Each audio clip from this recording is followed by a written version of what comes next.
Welcome to ఇంటి వంట. ఇవాల్టి యమ్మీ అండ్ టేస్టీ రెసిపీ వచ్చేసి ఆనియన్ పకోడా అండి. ఎప్పుడైనా స్నాక్స్ తినాలి అనిపించినప్పుడు 5 minutesలో సింపుల్గా చేసుకోవచ్చు. ఇంట్లో ఉన్న వాటితోనే టేస్టీగా ఎంజాయ్ చేయొచ్చు అనమాట. చాలా సింపుల్గా చెప్పాను, అలాగే టిప్స్ కూడా చెప్పాను. మరి లేట్ చేయకుండా వెంటనే ప్రాసెస్లోకి వెళ్ళిపోదాం పదండి. ముందుగా ఇక్కడ నేను ఒక 4-5 మీడియం సైజ్ ఆనియన్స్ని ఇలా స్లైస్ చేసుకుంటున్నానండి.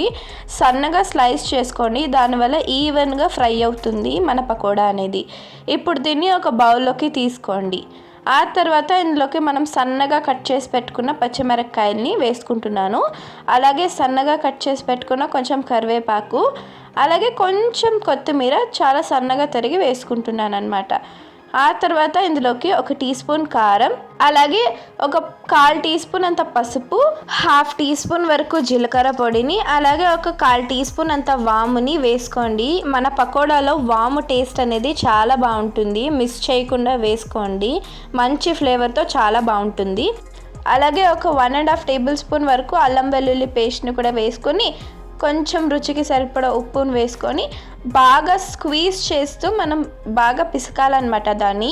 అప్పుడు అందులో ఉండే వాటరే సరిపోతుంది మనకి.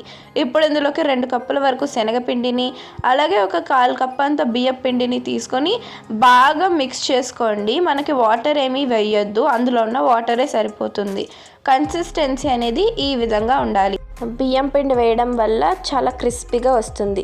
ఇప్పుడు దీన్ని వేడి ఆయిల్లో వేసుకొని గోల్డెన్ బ్రౌన్ కలర్ వచ్చేంత వరకు కూడా మీడియం ఫ్లేమ్లోనే బాగా ఫ్రై చేసుకోండి.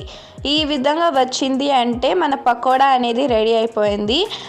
వేడిగా సర్వ్ చేసుకోండి. చలికాలంలో అయినా లేకపోతే ఎప్పుడైనా స్నాక్స్ తినాలనిపించినప్పుడు ది బెస్ట్ రెసిపీ అని చెప్పచ్చు. మీరు కూడా తప్పకుండా ట్రై చేసి నాకు కామెంట్ సెక్షన్లో చెప్పండి. Thank you for watching. Please like, share and subscribe to my channel. Bye bye.